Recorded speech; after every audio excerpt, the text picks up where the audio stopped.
Welcome to the Bamgboshe Happy Hour. I am Peju Bamgboshe Roethlisberger. Hi everyone, and I'm Naomi Bamgboshe. And this is a Bamgboshe Happy Hour film and TV edition, but it's a special day. It really is Mother's Day. Happy Mother's Day, Mom. Yay! Thank you, sweetie. Thank you to the most wonderful daughter on the planet.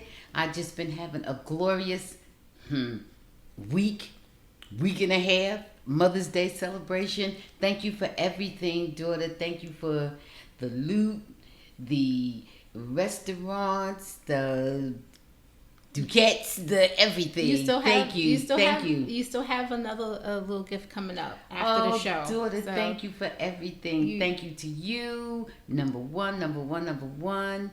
And thank you to my son-in-law, too, for being just a sweetie pie. Both of you. Thank you so much for everything. I really appreciate it. You're welcome, Ma. There's not enough that I could give to show you how much you actually deserve. So thank you for always being a wonderful mom. And I love you. So love you, too, daughter. Love you more. So we should do a toast today for all the moms out there. Obviously, you number one, but to all the mothers, we want to give a special toast. To all the mothers and to all the ladies. That's right. Happy Mother's Day. Health, wealth, happiness, long life, and prosperity to all the ladies out there. Salud. Salud.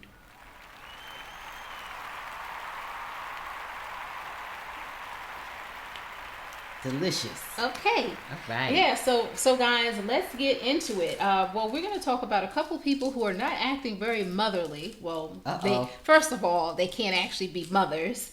That is Mr. Shaquille O'Neal and Mr. Shannon-Sharpe. No. And we want to preface everything by saying we both love these guys.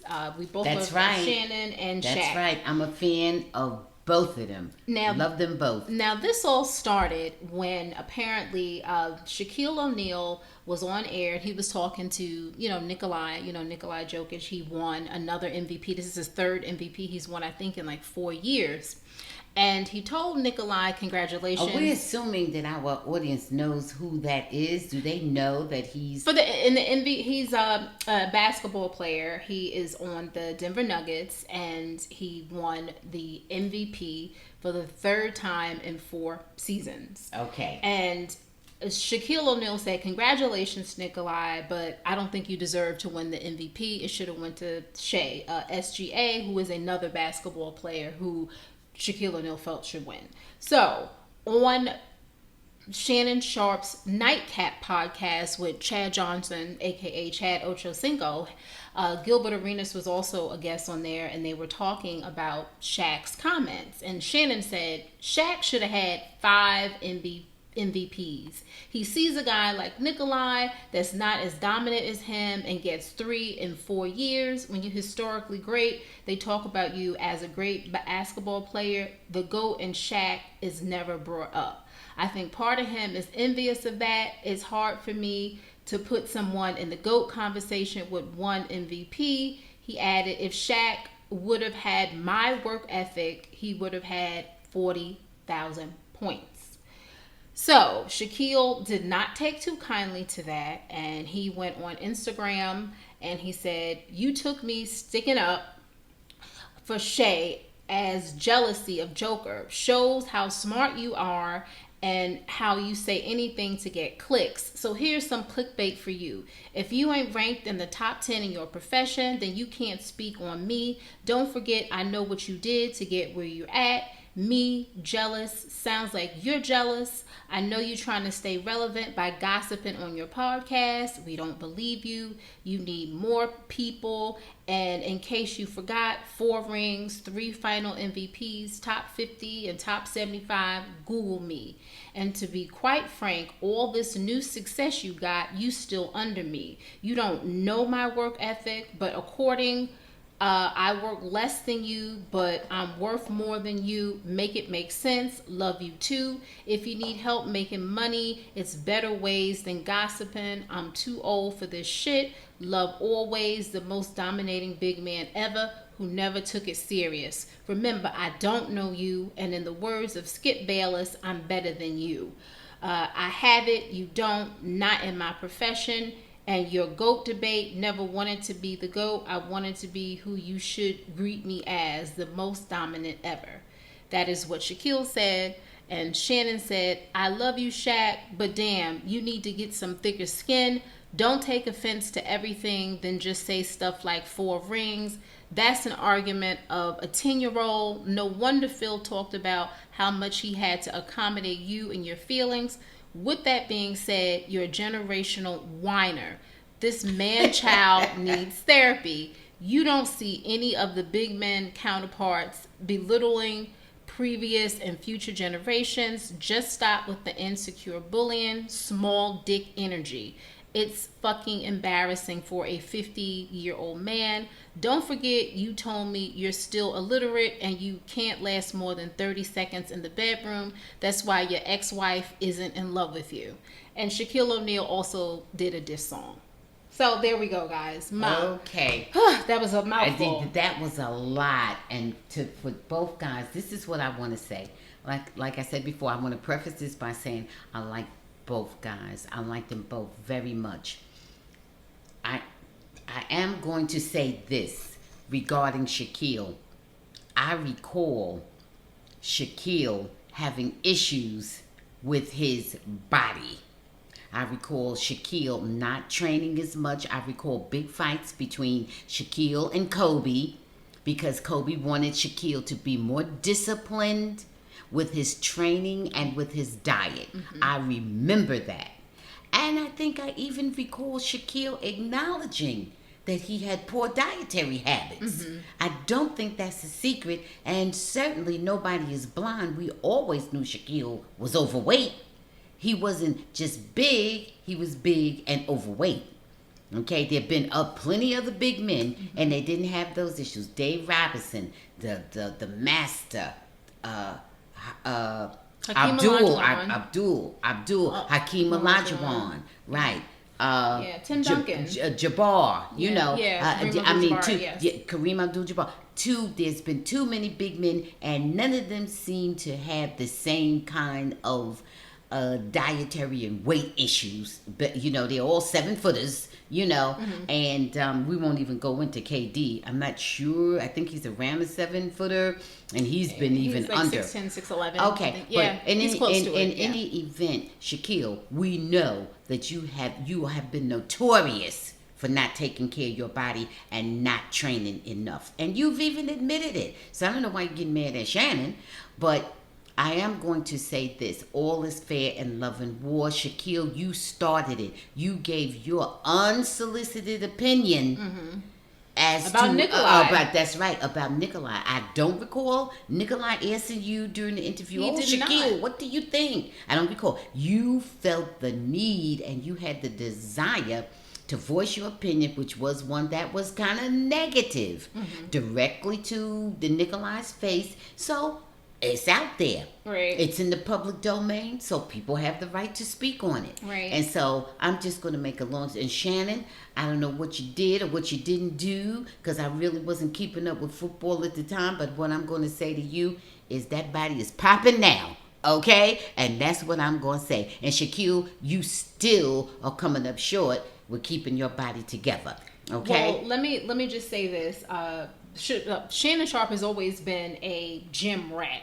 Okay. That through his entire career. Well, we understand that. And Shaquille, listen, like I said, I like both of them, but Shannon Sharpe was actually a very good player. He's a Hall of Fame player. Right. And he does have 3 championships. Right. So Beautiful. So he can talk, and he is. Most people will have him on their top 10 list as a tight end. Okay. He's on, universally, he's known to be a top 10 tight end. Okay. For sure. Okay. Some people have him as one of the ghosts in his position. I got you. So Shaquille knows that. That argument of yours, Shaquille, is not valid. But Shaquille was still a better player in his field than Shannon. I will give him that. And I don't think Shannon ever put it out there. Shannon acknowledged that. Yes. So Shaquille, listen, this is what I want you to say. I want you to stop whining. And Shannon is talking about your work ethic as it has to do with basketball. He's not talking about all your commercials and endorsements that you do at this point.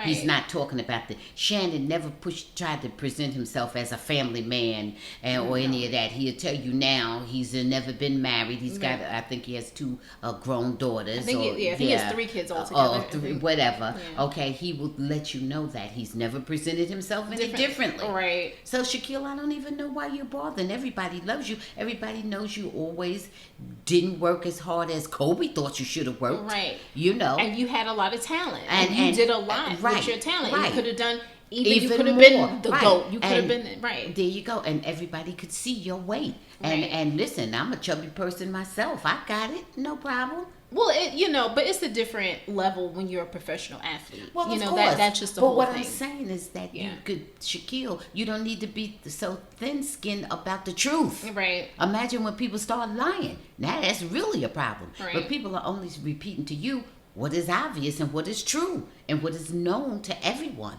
Right. So, guys, kiss and make up. At the end, I'm going to say that for everybody beefing, kiss and make up. Yes. Find a way to kiss and make up, okay? 100%. Okay, so a couple of other things. This is not such a big deal, but we all know the guy, Nicholas Gladysine, or his name from The Idea of You, and he's also in Mary and George, that gentleman. Yes. He recently spoke out and he said that he is straight. He identifies as a straight man. All right. Well, that's his problem. But some people had an issue with him playing gay roles, and he says that they should have had a gay actor playing that role. Well, he's played 3 gay characters. Yeah. Well, however many. And he says that he feels conflicted. He also feels that he has been offered the roles, and that he and it's acting. That he wanted to, advocate for that community. Right. But he says he also doesn't want people upset and doesn't want to feel like he's taking away from, other actors in the community. All right. So what are your thoughts on this? So we moving forward. About this. So moving forward. He didn't say about moving forward.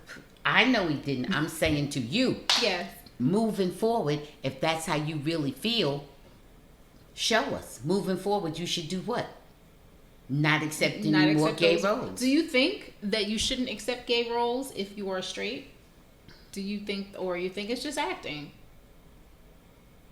I think both. Okay. I think both. Okay. Because if you start excluding straight people from playing gay, then are you going to exclude gay people from playing straight? Right. Which they've been doing all along. Right. and it would be more to the disadvantage. But then you might say, oh, but they're marginalized, so it's different. But then how deep are we going to go? Right. How about the people who don't say anything, say don't ask, don't tell, none of your business. Right. Oh, look, I might be gay today. I might change my mind. I might decide I want to try it all. I might do anything. Do we want to go down that path? That's how I feel. I feel that you should be able to play a gay character if you are straight. Because I feel that your sexuality doesn't have to be everybody's business. That's right. And it also can change. Right. We've seen it change. Look, say what you want to say, argue whatever you want to argue. We've seen people change, at least in their behavior. We don't know what was in their hearts and in their minds. Yeah, but we've seen people's behaviors change. Because I believe that most people know what they like, but then there's some people who say, I want to try something. Absolutely. So I think it's a hard one. That is exactly a slippery right. slope. You don't want to exclude people because that's it. You have to really watch it because the arguments can be made on both sides, very convincing and strong arguments, and you want to make sure that the argument is not going to be overall to the detriment of any group. Right. So I don't know about that one. Okay, so let's. But if that's his belief, if that's his belief, then he simply should not accept any more gay roles. And he also mentioned about he didn't want to be known as a heartthrob or beef. Just that. I'm like, Nicholas, get out of here. Well, what do you want to be known for? Or, you're getting roles because of you being good looking. Yeah. You're a good actor too. Don't get me wrong, but your looks are helping. And once again, that's his choice. If you don't want that character, don't accept those roles. Right. It's just, guess what? It'll just go to the next one. Get real. So that's it. Yeah, right. That's right. Okay. And finally, this is not really too much to count on, except I guess to congratulate them. Is Justin Bieber and Haley Baldwin are having their first child together. They married in September of 2018. So Do either of them have children already? they do not. This is their first child together. Well, you said together, so that didn't mean they didn't have Oh, children you're right. in other places. You're right. Yeah. I'm sorry. This is their first child. Yeah. Okay. Sorry. Oh, congrats. Congratulations. Can you believe Justin Bieber is only 30? It seems like Yeah, please. I'm not a Bieber fan or whatever. I know. Okay, so guys, let's get into what has been the talk of the town for the past week, which is the Tom Brady Roasts. We really wanted to get into it, hosted by Kevin Hart, and featured so many funny comedians and athletes and former athletes, and I really enjoyed it. And it was not politically correct at all. They went for it. Before we get into it, I just wanted to say that Kevin Hart, I thought he did a wonderful job, and I thought he was really, really, really funny. What are your thoughts on everything, Ma? And did you think anybody went too far? They did edit the Kim Kardashian booing, and I understand why they did it, because no one else was booed for just walking on the stage. Right. That was, Yeah. So go ahead. Well, with that piece, I'll just say I think they edited that out, deleted that simply because it was, impacting the mood, because everybody else was so funny and it was so pleasant, and, it was really Kevin Hart off the chain. Kevin Hart, you were so good, so funny, and so personable, so I thought Kevin Hart did a fabulous job. Fabulous. Now, did I think some comedians went too far? Let me put this out here, and I don't care who we're talking about. I don't care if they're black or white or any colors in between, okay? What I'm going to say is that I do not think jokes about human suffering are funny. Okay. Whether it be about African Americans, who it's primarily about, okay, or Jews, which is also about often. I do not think any natives, they are excluded, which may be the worst offense, because you rarely hear about them at all, right. In any way. Like I said, which may be the most insulting of everything, because they are not being acknowledged for the most part.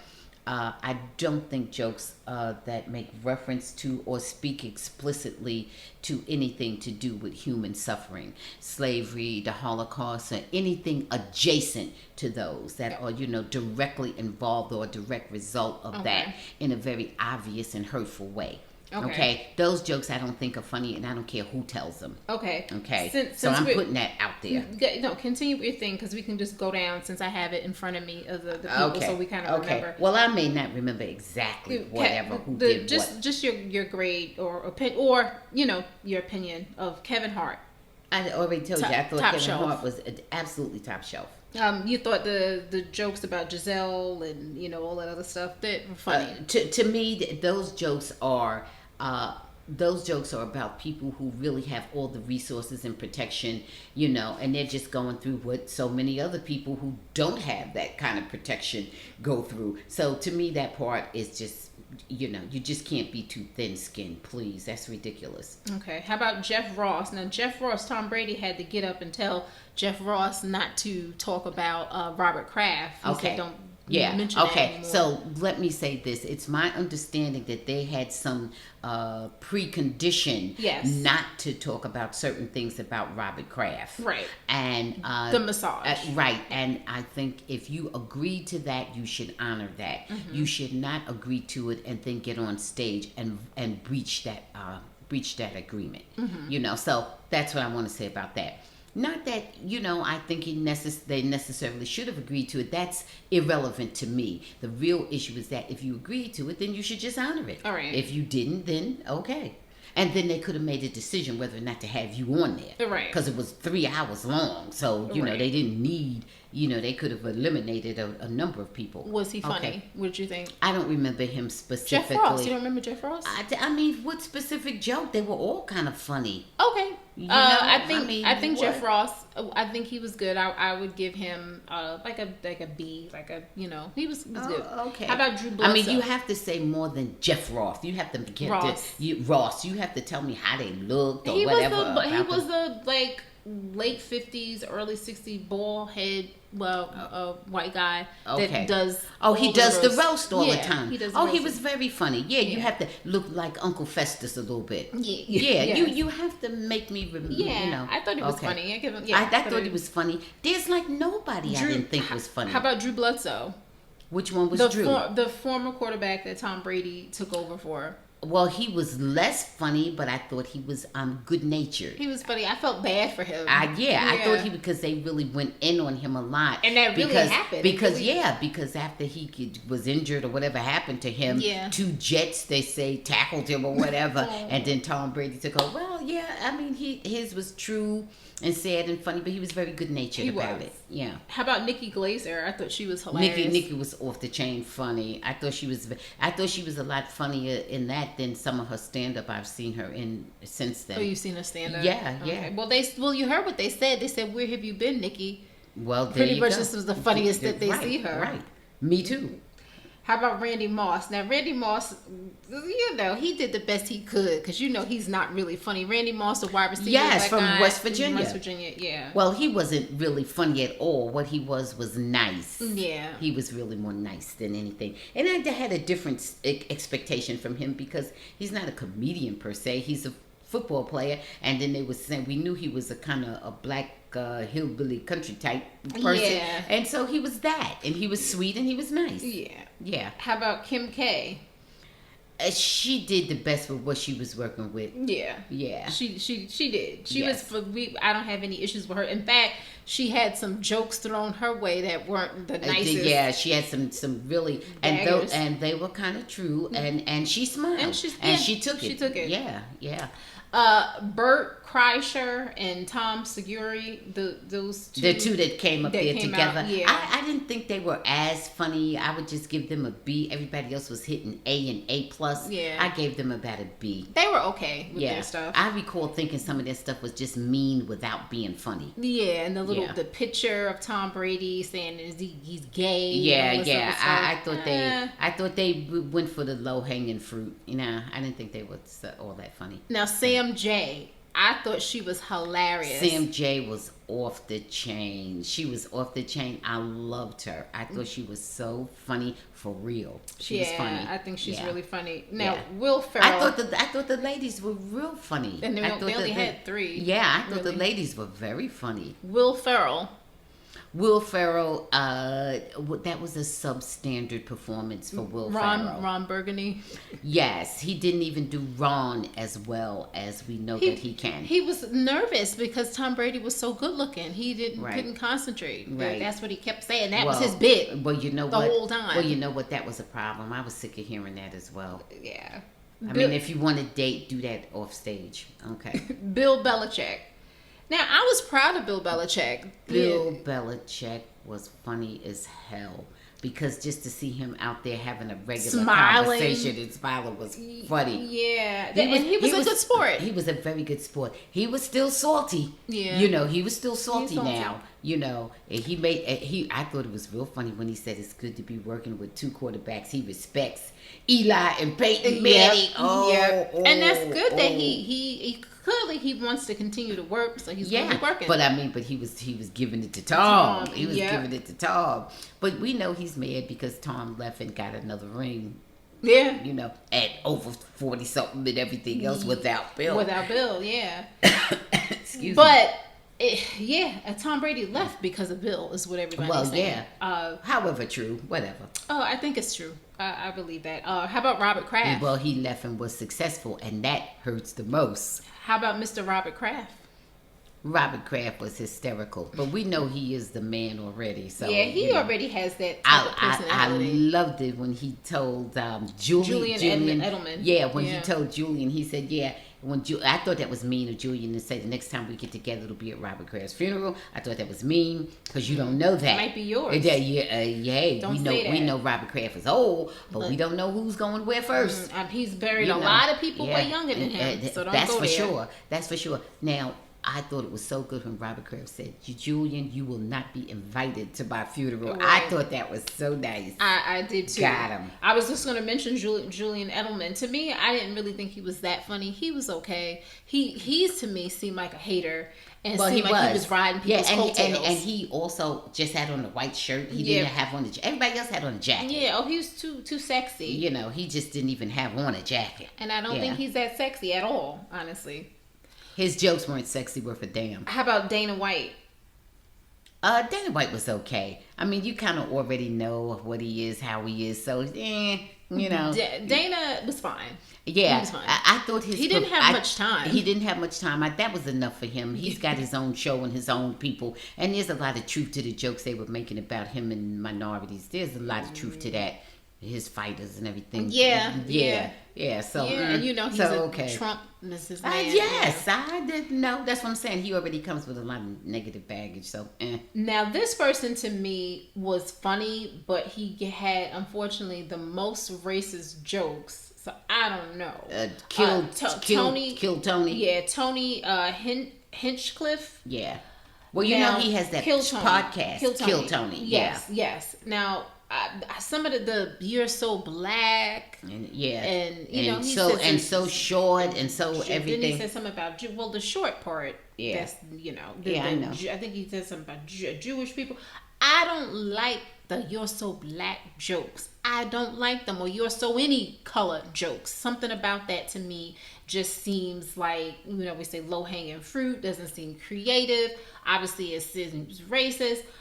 He kind of went after everyone, so it's okay, but not so much with some people that look like him. Well, you see, right, that's exactly right. Well, see, inherently, the thing when you say anything about somebody's whatever color they are, it's automatically just racist. Yeah. It's automatically just racist because it's fine to be any kind of color that you are, you know, and it's only people who attach nasty things to it for their nasty reasons. Right. So when you come at any kind of color for anybody, black, brown, red, yellow, you know, whatever colors we call human beings, when you come with that, it's automatically racist. Yeah, I just don't get it. You're so black. Well, it just didn't sit well with me. You know, as if there's something inherently negative about being whatever color you insert any color, you know. So I, as I said before, I don't go for any of that type of stuff. I don't care who tells the jokes, the so-called jokes. He was funny,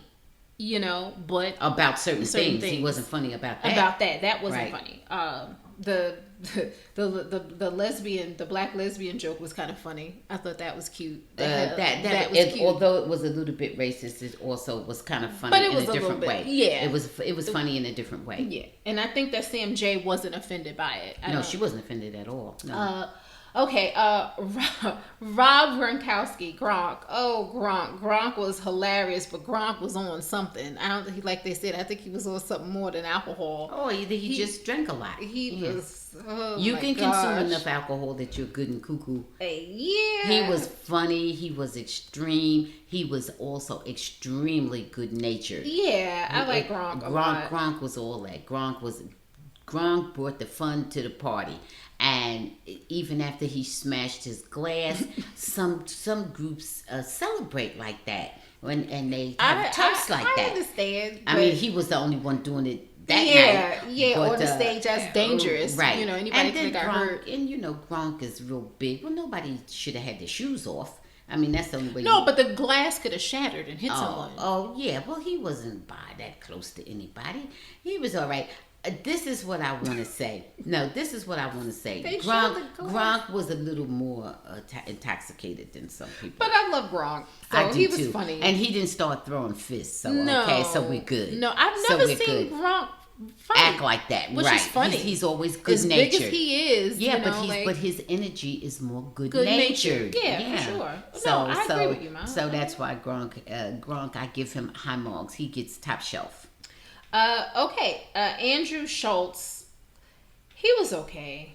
Now I forget Andrew And Schultz. he's the Which one was one he? that had a unique look, the thick Oh mustache, and the smash down hair. Yeah, I wasn't feeling him that much. he's another one with his jokes. No, that I didn't feel him that much. Yeah. I remember saying to myself, you have all these jokes, but look at you. And he had a lot of racist type of jokes too. He did. I don't remember them good. So, but anyway, yeah. Not okay. Ben Affleck. Now Ben Affleck, I was expecting more from him. He was okay, but he just wasn't that funny. Well, Ben Affleck was upset because he couldn't have a drink. He's in recovery. Oh. And clearly he wasn't drinking because he would have a very different personality. He was very ho-humish. Oh, yes. gosh. Now Peyton Manning is always funny. Peyton was to me that was a good surprise. Yeah. And we know the Manning brothers are funny already. Yeah. They're already funny. And Peyton was really good, and I was happy. People liked Peyton. People were all happy. People liked Peyton. They stood up for him. Yeah, people were very happy to see Peyton, and I was too. I liked Peyton, and I liked that he was there. Yeah, and to me, that was like his main rival during most of the career. Yeah, so that was really a very pleasant surprise. And Peyton, he knows how to be nice and cut at the same time. Yeah. So and of course Tom Brady. Now Tom Brady came out to do his roast, and Tom was funny. Tom was real funny. He was real funny, and he didn't back down about nothing. He said, "You could have just asked me if I deflated the balls. I would have told you. Yeah, you could have given me the $20 million instead of investigating and spending $20 million." Tom was funny. Tom didn't back down with none of his stuff. Nope. He confronted everything. Yep. I enjoyed it. It was a top shelf for me. It got like a top shelf 9.5. Oh yeah. Me too. Roast, I'm with you. It was excellent. It was really, really good. It's long, guys, but it's worth it. That's right. But you know what? You'll enjoy it. Yeah. You'll enjoy it. So yeah. Okay, we aren't going to go into a lot of shows this week because this is really, pretty much a special Mother's Day episode. But I wanted to talk about a couple of shows. Black Twitter. On Hulu, we only saw the first episode of it. Yeah. And I just wanted to, say I think it's, pretty good information. Just kind of the genesis of how everything began with Black Twitter and how, Black people really took to Twitter compared to many of the other social media platforms. Right. And how you were finding out what was going on in the community and how you had things in common and how you came to the defense of your, other Black celebrities. That's right. And the support. And everything that you're saying. And how, Black people got together and support certain shows. Mm-hmm. And even I remember specifically talking about the Upshores and on and other shows too. Insecure. Yep. It was just really Abbott Elementary. Yep. Really good. And Dim Thrones. Dim Thrones. The Game of Thrones. Yeah. So it's so far so good. So far really interesting. Yeah. Really good history, and we can relate to it right now. Oh, for sure. And most of us participate in it on some level. Oh yeah. Yeah. Okay, so we just, recommend you watch it. There's, nothing to really grade it. It's just informational and, entertaining. Right. Okay, so we need to talk about a season finale, and that is of BMX. And I really don't even know everything that happened. Let me just be honest with you. It's been one of those weekends. But I will say a couple of major things happened. Henrietta was killed. She was killed, right? Well, she was shanked. She was shanked in jail. I guess she's dead. We don't know if she's dead. You know how they bring people back and all that. We don't know. But we know she was definitely attacked in jail. And she killed her dad. Right. And that was just... Oh my goodness! I'm not trying to say anything, but Henry, she needs to go. I didn't like her character is at all. So horrible. You just couldn't identify with any of it. Yeah. You got it that she resented her father and that her father did this and that, but her father also gave her opportunities in that business that she's in, mm-hmm. and her level of hate for everyone was so deep. Right. She just was almost inhumane. She was. Right. Yeah. I didn't quite understand. To me, they shouldn't have characters that are evil have some type of redeeming quality You about saw them. no softness Nothing. in her. No. So she referred to how she had so much love for someone that was killed. I think her cousin or somebody that was Yeah. murdered. But we didn't We see never that. saw that. We didn't No. see any of that. That was, She just off the alluded screen. to it. Yeah. We never saw any softness in her unless whatever she was doing prior to having sex, and that's just a big joke No, right. because that was just all for sex, Yeah. And then Lucille, the mom, that was a bit of foolishness to me because her and Charles officially, well, they signed the divorce papers. I know it takes a little minute And before the divorce about to be the finalized. filing and all that. Yeah. But she goes right in, goes to have sex with the guy. I don't even remember the doctor's name. And soon after they have sex, the doctor tells her, "I've been engaged for 2 years." "Oh, but she wasn't you. There's a reason why I never got married." I'm like, what? And then she jumps up. Lucille jumps up and ends it with him. And then goes back home and says, "Oh, the only man I need in my life right now is God." Okay, so now listen. If in fact you had this relationship with this doctor, you've known him for years and this and that, you had to know he's had some kind of involvement with somebody along the way, or maybe just a string of inconsequential relationships. It could be that way too. Right. But you certainly would not be surprised that you've had a husband for years and children and all this things in your life, but yet you're surprised when he tells you, "Listen, don't get me wrong. He should have told you prior to sex, since you was making such a big thing about sex." But that's also a deterrent. Right. That's also a reason why he wouldn't have told you, because Right. he saw what your attitude was about sex. But would you, in the real quote unquote world, would you have totally severed the relationship with a man who's only engaged for 2 years?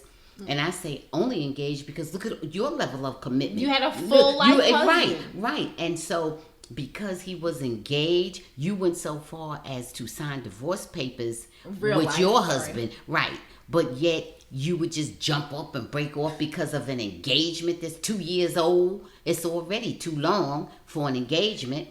And where is she?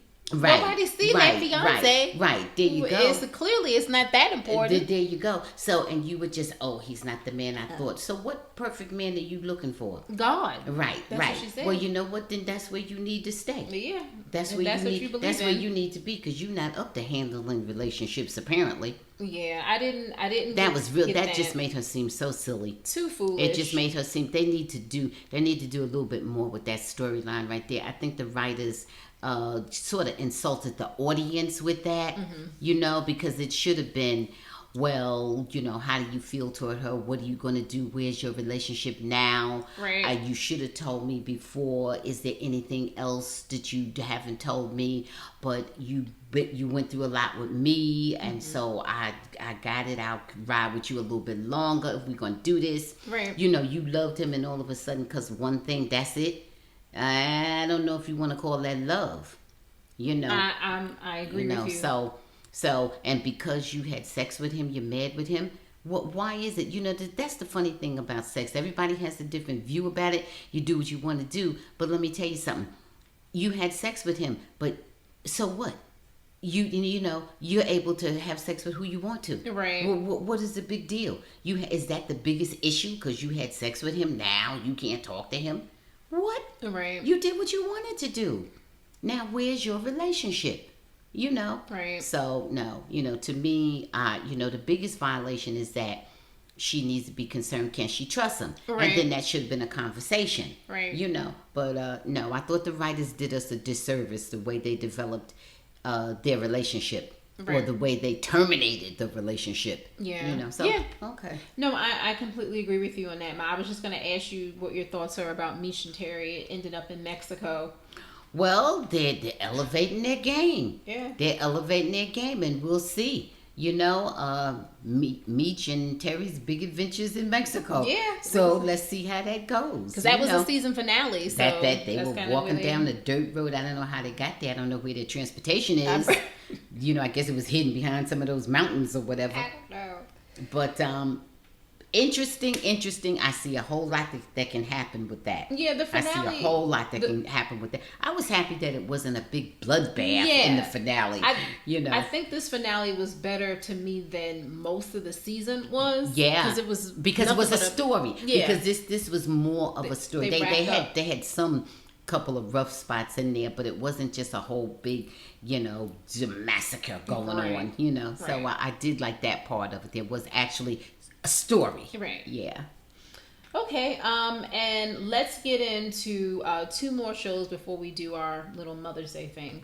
Okay, so A Man in Full, which is directed by Regina King, and is based on the 1998 novel starring Jeff Daniels as Charlie Crocker, an Atlanta real estate mogul who faces bankruptcy after his lenders decided to call in his about $1 billion debt. And we have Diane Lane, we have Tom Pelphrey. Everybody remembers him from Ozark. We also have, who else do we have in here? Shantae Adams, William Jackson. We have a lot of different people in here. It's a lot. Okay. Oh, and Lucy Liu. And Lucy Liu, yes. Lucy Liu. And Lucy Liu. So has a good part in it too. I think it's pretty good. I am kind of like you, where I'm not like a big person about jail, scenes too much. And I think the whole storyline with the guy in jail, I think is silly. I think that most people wouldn't put themselves in that position over their car being towed to where they end up assaulting a police officer. Even though the police officer was aggressive, you would have never really put yourself in that position to assault the police officer for your car being towed. Right. So I think that's silly. I don't know, but it's interesting. It's interesting stuff going on there. Jeff Daniels is over the top with his behavior. So I don't know what your thoughts are so far. The same thing. Jeff Daniels is something in some ways akin to a Trump-like character. A bit in my opinion. Okay. With his attitude and his dishonesty and his his bombacity, and all that. He's a little bit over the top, or he's quite a bit over the top. Yeah. But he's interesting. Okay, and he's somebody that you might like to see fail. Yeah. Because he's dishonest and entitled, and he's just a bunch of different things. Negative. Right. Not a whole lot nice about him that we've seen so far. Right. Now he does have a couple of little nice things about him. He's trying to help out his secretary or his assistant whose husband has been incarcerated. Very frivolously. The whole thing was frivolous and foolish, like you said, about his whole incarceration. It just made no sense at all. It was not the behavior of a man who works every day and has a family and is somewhat stable. His behavior in response to everything was like somebody drunk, crazy, not a responsible person. And I don't like that part. I don't like that part at all, where they have him incarcerated. Unjustly, maybe, but he also did not listen when the cops was telling him to do certain things. All right. So I didn't like that whole piece of it at all. Right. And I think it's going from bad to worse. I think that's a rabbit hole I would not like to go down, and I wish it would be not so deep. I wish they'd make that more shallow, but they seem to be making a big cause, a big thing, and I don't like that part. Yeah. Yeah. There are some good characters on there, lawyers and powerful people. There are some, the mayor, Yeah. There are some really interesting characters on there, and I think it's good. I think it's worth watching. Yeah, I do. We'll give our full review once we finish it. I think also directed by one of the directors, Regina King. Yeah, I said that at the beginning. Oh, okay. No, I didn't know. I'm sorry. No, I did not hear that part. I know you tune me out. It's no, I don't Mother's tune Day. you out, but we're talking about a lot of things. So, but anyhow, kudos to Regina. That's all. Yeah. That's so we'll say. give you our final grade on it once we finish it. Right. There were a couple of more shows that we will talk about in the next episode. Sugar and Hacks came back, and good first episode, of course. But Ma has to give us her review of Dune 2. I gave it some, I guess, weeks ago, and I given it a top shelf 9. What is your review of Dune 2? Okay, I don't know if that's fair because I'm just coming full disclosure. I watched some of it. I actually, in theory, watched it to the end, but there was times in between. I think I took a little snooze. Okay, What? because I was tired of looking at the desert and dust and sand and all What that is kind of going thing. on? So. Okay, so I'm just going to tell you the part that resonated the most with me, and that's in the end when Zendaya's character lost her man. Okay. Because he decided that he was going to rule the. Shawnee. Yes, he was going to rule. Her man. Okay, whatever is his name, he was going to rule the Freeman, Yes, right? yes. And the spice and all that. Yeah. I didn't like that because somehow that meant to me he succumbed to greed and power. Although he claims he had a vision. Yes. Okay. I got all that. Okay. I say the vision is just a manifestation of what the hell he wanted to do anyway. Okay. You know how our dreams are our subconscious, they say, which that's not always true. No. I know for sure that's not always true. Yeah. However, in this case, I really just think it was power of suggestion from all the people in his ear, and so forth. Anyhow, he succumbed to the pressures. I gotcha. And so now, although he has undying, everlasting love for Zendaya, he's going to marry the king's daughter, whoever she is. Played by Florence Pugh. He's going to marry her, and Zendaya, she's left to go wandering around insane in the desert. Okay, so I'm hoping to see something better because they're going to have in Dune 3, and that's what I have to say. Okay, so what did you give it though? What was it grade? I gave it a C. So what is that, Ma? When our scale? I gave it a kind of mid premium. Okay. All right. I gave it like a 6.5, between 6.5 and 7. Okay. That's it. Okay. It would have gotten much higher marks if they wouldn't have been so predictable. Well, I gave it a top shelf 9. Yeah. You know how I am. Well, yes, you like those type of stories. Dystopian. Yes. Me, I'm just sick of seeing people broke and thirsty and all this, Okay. Bad wardrobes, everything, Oh God. Yeah. Okay, since it is Mother's Day, I think we did something similar to this last year, but this time it's just based on some online publication, the 30 best TV moms of all time. So you let me know if you agree with this. Okay. Are you ready? All right. Yes. Okay. Let's go. So let's go. Some of these people I know you don't know because I have no idea. All right, number 30. If I don't know, I'll just say skip it. Okay, number 30 is Jean Milburn from Sex Education, played by Gillian Anderson. Skip it. Number 29, Reba Hart. Reba, played by Reba McEntire. Reba's funny. I've seen it a couple times. I don't keep up with it, but she's real funny. I haven't seen it. She's hella funny. Funny. Number 28, I think this one is pretty cool. Violet Crawley from Downton Abbey, played by Maggie Smith. Fabulous. Yes. Fabulous mother. I agree with it. I love that. Yeah. Yes. Number 27 is a no for me. Jill Taylor from Home Improvement, played by Patricia Richardson. I never watched Home Improvement. I never liked it. Skip me it. Neither. 26, Joyce Byers from Stranger Things, played by Winona Ryder. She was fine. She's okay. Yeah. I don't know about the best, but she's okay. Yeah, but she was always losing her kids. Though. Well, I think that was just her mental health. Okay. Lorelai Gilmore, played by Lauren Graham, Gilmore Girls. I did see the Gilmore Girls. I didn't see it when it was her daughter was a better mother than she was. Yes, yeah. No. I don't think she was a good mother. No, I don't either. But I did see. Now, she was a good act. She acted the part well, but she was not a good mother. I didn't watch this one, Lois Wilkerson, Malcolm in the Middle, played by Jane Kazar. Skip it. I didn't watch that one either. Now, this one is funny. Number 23, Cookie Lyon, played by Taraji P. Henson on Empire. Was she a good mom? She played the role well. I don't know if she was such a great mom. She was a hella mom, but she was a gangster mom. Okay. You just put her in that genre. Okay. But she did a good job. She was hellified as a gangster mom, protecting her kids. Yeah, she was a good gangster mom. As best she did. She went to jail for 17 years. Yeah. Protecting their father. She was a hella mom. I don't know. Maybe that makes her a bad mom because she should have been there with the kids instead of protecting him and leaving him there. Yeah, right. Especially Terrence Howard. You know what? Wait a minute. Let me rethink that one. Yeah. No, you know what, Cookie? You were a bad mother. You're right. That was a bad choice.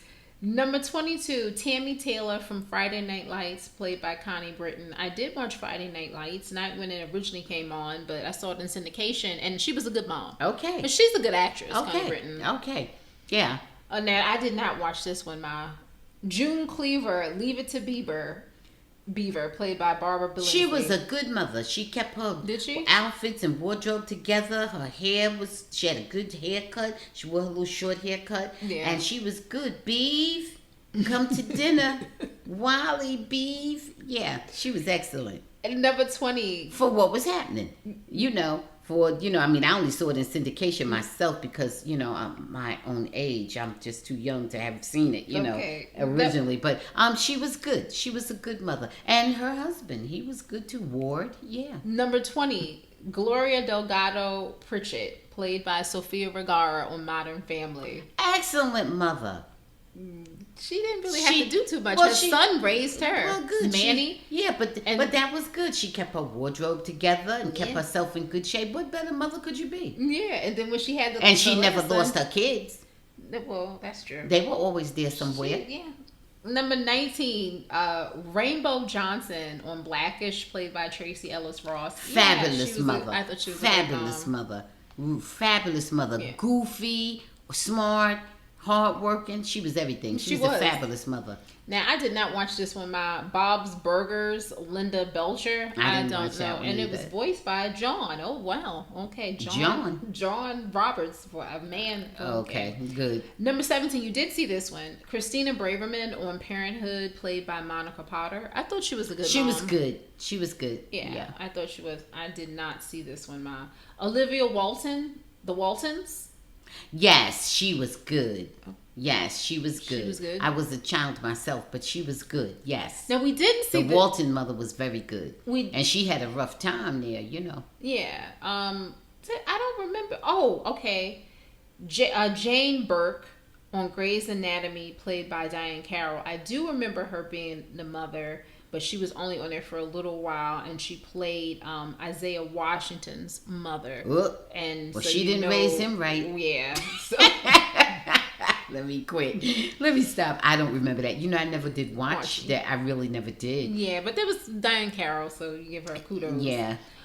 We know she played the hell out of the part, whatever type of mother she was. Yeah. Okay. Number 14, Maura Rose from Schitt's Creek, played by Catherine O'Hara. But wait, let me just say this. They could have had Diane Carroll more as Whitley's mother. Oh, yeah. And she was a very good fussy mother. Right? On a different world. She had a recurring role in that one. Okay. Maura Rose, Schitt's Creek, played by Catherine O'Hara. She was off the chain. Fabulous mother. She was something else. Don't you think she was a fabulous mother? I thought she was, but I don't know if she was a good mom, but she was fabulous. Yeah. That's what's most important. Number 13, Martha Kent on Smallville, Annette O'Toole. She was fine. I don't remember that. She was fine. Okay, good. This one was a good mother. Rebecca Pearson, This Is Us, played by Mandy Moore. She was a good mom. She was a real good mother. She was a good. Now this one I did. And she had a lot to deal with, that alcoholic husband and all those different race children she had. She had a lot going on. Oh God, right. Penelope Alvarez, One Day at a Time. I did not see that one, so I'm gonna skip that. I don't remember. This is a new version of it. Oh, yeah. Okay. Marge Simpson, The Simpsons. I never Isn't really Marge watched. Iconic? Isn't she just a fabulous mother? Yeah, I just never really watched The Simpsons. No, me much, neither. But yeah. we know she's all that. Yeah. Okay. Didn't watch this Jessica Hung, Constance Wu on Fresh Off the Boat. Didn't watch it. No, I didn't she either. probably was good, but didn't see it. Okay. Okay. Elise Keaton, Family Ties, Meredith Baxter. Oh, Elise was good. Yeah, Elise was very good. I mean, she did have the difficult life in that slum Tenafly, New Jersey. Yeah. Oh my God, and living in that terrible dump of a house and those horrible kids. Yeah, And, they were terrible. She had a rough life. Oh boy, she was a good mom. no, but all jokes aside, she had a lovely life there, and she had a nice family, and she was a good mother.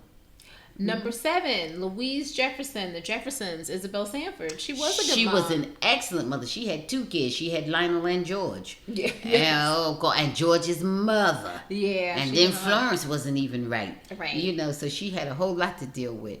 Number 6. At least she did it fabulously and wealthy. Yeah. So good. Number 6 on the list. I'm glad to see a lot of people overlook her. Harriet Winslow, Family Matters, played by Jo Marie Patton, and I think she was a good mom. Yeah, she was a real good mom. Look, she did it. She had the gay husband and those kids. Well, he wasn't supposed to be gay on the show. Yeah, but she knew he was, and she loved him, and it was good, yeah. right? Okay. Yeah, and she did it with her bass voice and everything. It was really good. Good, Ma. Okay. The shade. Number 5, Carol Brady, the Brady Bunch, played by Florence Henderson. I'm sure she's another one. She's another one. She really held it down. She had 6 kids, and half of them she already knew. The other half she just met, and then she started out married to him, and then he transitioned on her. Oh yeah, you're right. I mean, really, she was She wonderful. really had a lot going on. Yeah. The only thing she messed up when she dated her son, her dated stepson. Yeah, you didn't know she dated her stepson? No. Oh, that's a well-known thing. No. Well, we're talking about this in real life. Only one date. Only one date. Only one date. Okay. All right. Number 4, Kitty Foreman, That 70s Show, played by Deborah Jorup. I did see That 70s Show. I didn't watch she that. was fine. That's the one that, what's the name? Ashton Kutcher. Ashton Kutcher, yeah. right? And watch Mila that Kunis, yeah. Okay, I'm glad they have this one on here. Number 3, Vivian Banks, The Fresh Prince of Bel-Air, played by Janet Hubert. I thought she was great. I did too. I thought she was classy. I thought she was fabulous. Yes. Yes. I don't know what went down with them on the stage show there, but I thought she was really good.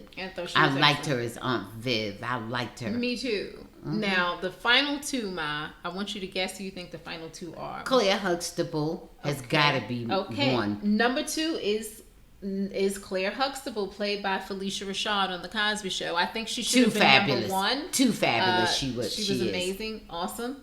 Number 1.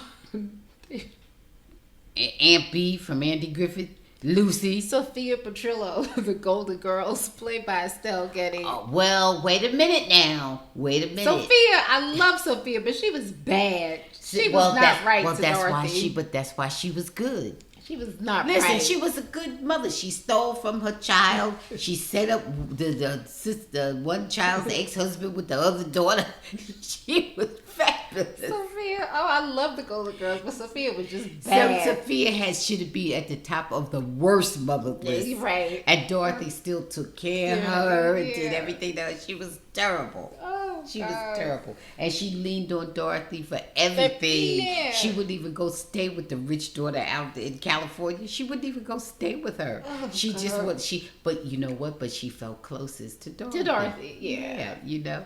So. It was a good list, But at the point that they had Sophia there, she had a couple strokes and she, some of her stuff was missing. No, I mean, that was her character. Yeah. So. But good show. But yeah. I mean, not good show, good list. Good list. Very good list. Good show, too. Ma, I need you to tell me 3 things that made you smile.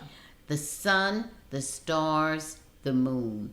The Mavs moving on in the playoffs. That's the extra bonus. Good, Ma. Did you see my list? Fabulous Mother's Day. Did you see my list over here? No, I didn't. What is going on? Wait a minute. And Fabulous Mother's Day. How about Mother's Week for me? In fact, Mother's Day lasts 8 days. Yeah. Right. Ma, you really stole my list. I see that. I was going to say 3 things that made me smile. Mom. All moms in general. I think of grandma, today. Oh, yeah. And, I'm proud of the Mavs. Let's see what happens with the Mavs. But, good luck so far to them. All right. Anything that you want to say before we go?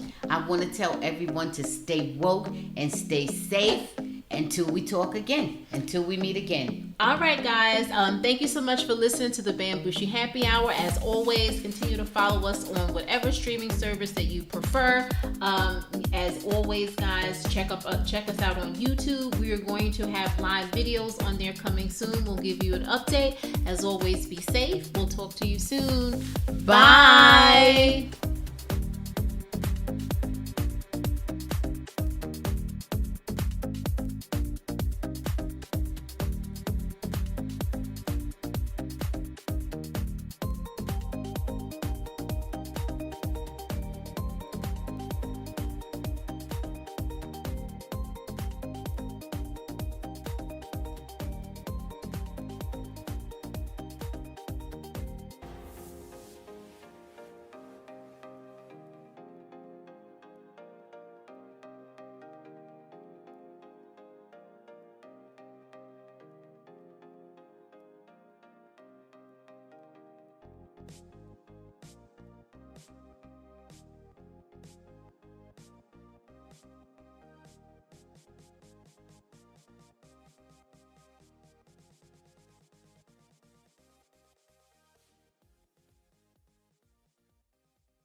Thanks for watching. Please subscribe and check out full episodes of the Bamgboshe Happy Hour podcast, streaming on most platforms.